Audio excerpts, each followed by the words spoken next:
In the bustling Yoruba marketplace, where the aroma of grilled pepperfish mixed with the chatter of vendors, Teni stood with clenched fists. Her gaze was fixed across the market, where her cousin, Moji, was laughing with a group of friends.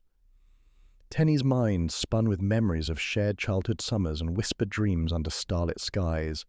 But now, Moji's laugh was a dagger. She had undercut Teni's once thriving fabric business by securing an exclusive supplier deal through deceit. Teni couldn't shake the feeling that something was off when she noticed her supplier's sudden shift in attitude a few weeks ago. His smiles had turned to curt nods, and he no longer set aside the best anchorer for her. She approached his stall determinedly, ignoring the pitying looks of passers-by. "Babatunda," she called out, "is there a reason my supply has been short the past month?" Babatunda glanced up from where he organized fabrics. He sighed, a mix of guilt and discomfort crossing his features. "Ah, Teni, it's business. Moji and I struck a new deal," he said hesitantly. Her offer was too good. Teni felt the sting of betrayal sharp against her ribcage. Her own cousin had sabotaged her bread and butter. "But Baba, we've worked together for years." Back home, Teni sat at her small dining table, littered with unsold fabric. Her heart ached from the weight of Moji's betrayal. The family's front door creaked open as her younger sister, Bisi, returned from school. "Anne? Sister Teni, why are you sitting in the dark?" Bisi asked, flipping on the light. Teni forced a smile, wiping her tears discreetly. "Nothing, Bisi, just thinking."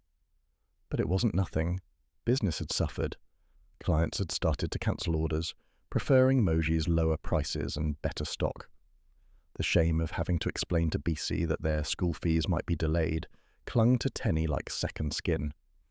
Just a little setback, she told herself, but the words felt hollow. Moji's betrayal blazed like a wildfire and spread swiftly across the family compound. Teni overheard whispers from the elders during a family gathering.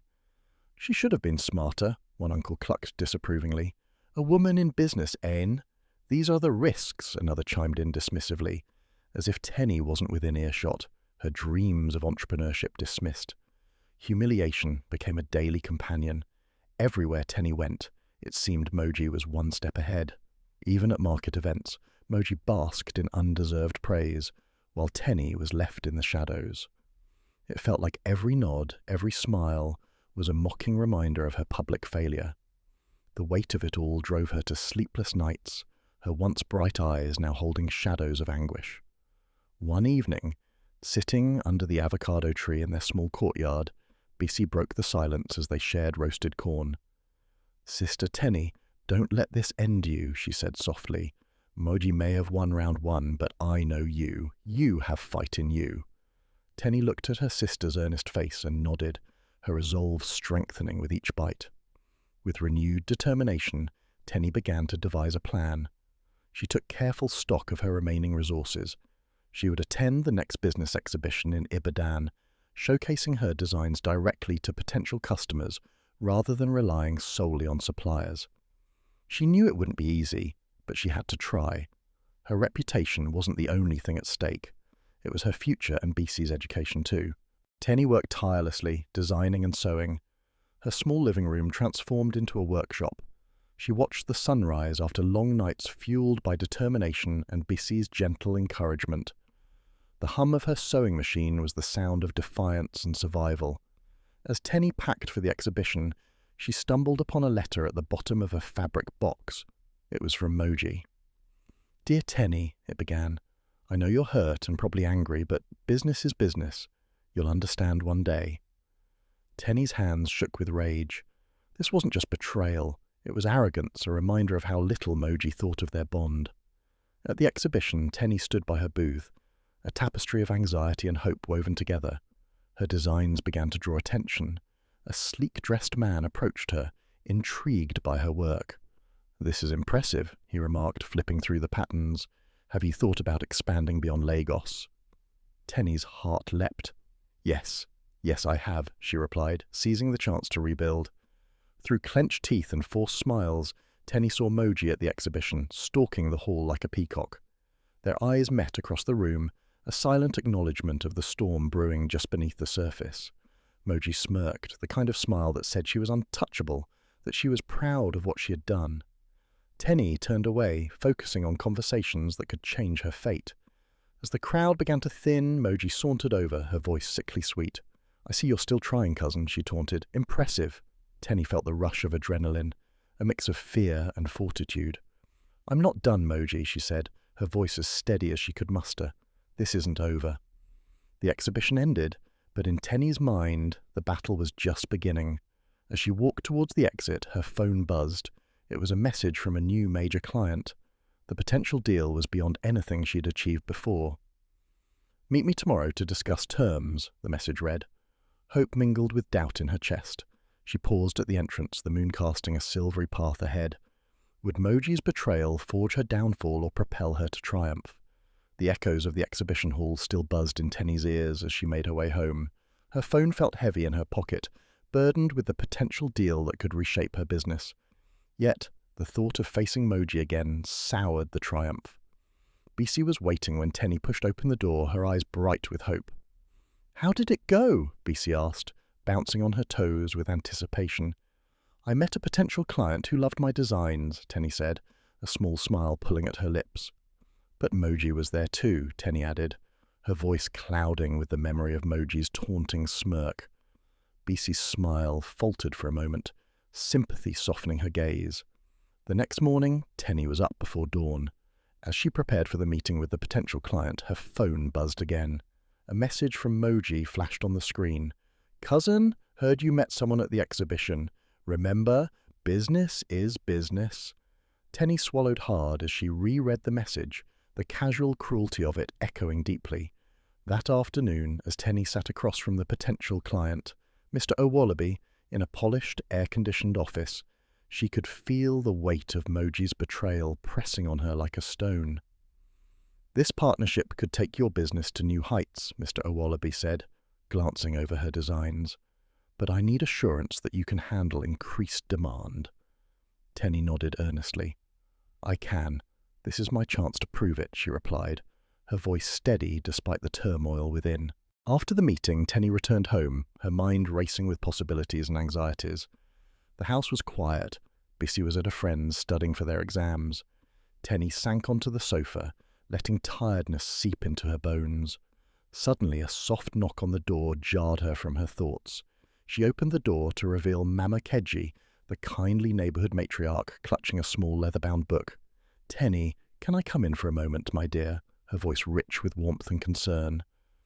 As they settled in the living room, Mama Keji's gentle eyes locked onto Teni's. "I've heard about the troubles with Moji," she said, voice filled with an understanding that only age could bring. "It is," Teni whispered, the confession freeing a little of the burden on her chest. "I can't stop thinking about how to make her pay." Mama Keji nodded, a knowing glint in her eyes. "Cain and Abel weren't the last brothers in battle, my dear child. Revenge feels like justice, but it often leaves you with nothing but ashes." Teni felt a tear slip from her eye as Mama Keji glanced down at the book in her lap. "This is the Bible I've had since I was a girl," she said, caressing its worn cover. "When my husband left, I found solace in its pages. This verse in Matthew spoke to me, 'Do not repay evil with evil or insult with insult.'" Teni shifted, the words stirring something within her. A memory of childhood Sundays, the clean scent of Mama's gaily, and Father's clear voice reading in the church. "But how do I forgive when she doesn't care how much she's hurt me?" Mama Keji held her gaze, her eyes tender, unwavering. "Forgiveness isn't about her, my dear. It's about freeing yourself. Christ carried the burden of our pain. We shouldn't hold it ourselves." The room fell silent, Teni's eyes fixed on the floor as tears flowed freely. In the days that followed, Teni's heart wrestled, torn between the lure of vengeance and the softness of forgiveness. She sat late into the night, sewing while the words of that verse, "Do not repay evil with evil," or replayed in her mind. Her anger simmered less hotly with each passing day, leaving room for the realization that Christ was calling her to let go, to trust that he would handle her burdens. 1 week after the exhibition, as Teni prepared for her follow-up meeting with Mr. Owolabi, her phone beeped, a message from Moji. "Heard about the deal. Let's celebrate soon." A temptation to reply sharply itched at her fingers, But she paused, Mama Keji's voice a calming echo in her thoughts. Instead, Teni stared at the message until her mind quieted. Then, with slow deliberation, she typed, "Thank you." At the meeting, Mr. Owolabi extended a contract. His confidence in her was both humbling and invigorating. "You've got something special, Teni. Let's build something great together," he said, smiling warmly. The weight of Moji's actions felt lighter, the prospect of a new beginning, giving Teni hope beyond retaliation. She signed the contract, thanking Mr. Owolabi with genuine gratitude. Later that evening, Teni sat with Bisi under the avocado tree again. "I didn't fight back," Teni confessed, eyes searching her sister's face for understanding. "I chose to forgive." Bisi nodded slowly, a faint smile on her lips. "Maybe that's the bigger victory, sister." Teni reflected on her journey as she watched the colours of dusk bleed into night. The betrayal still hurt, but in releasing the need for revenge, Teni found the bitterness receding, replaced by a burgeoning sense of peace. Faith opened a path where retaliation could not, guiding her soul towards healing. In the quiet yard, as the stars began to twinkle above, Teni clasped her hands in a humble prayer, whispering gratitude for the strength found in faith, the wisdom imparted by Mama Keji, and the freedom to move forward unburdened by hatred. A week passed, and Moji appeared unannounced at Teni's door, a hint of regret shadowing her eyes. "Can we talk?" she asked, her voice wavering slightly. Thank you so much for listening to this powerful story. We really appreciate you and hope you learned something valuable. If you enjoyed this story or want a part 2, don't forget to like and subscribe so you never miss a story. And let us know your thoughts in the comments. We'd love to hear what this story meant to you. See you next time.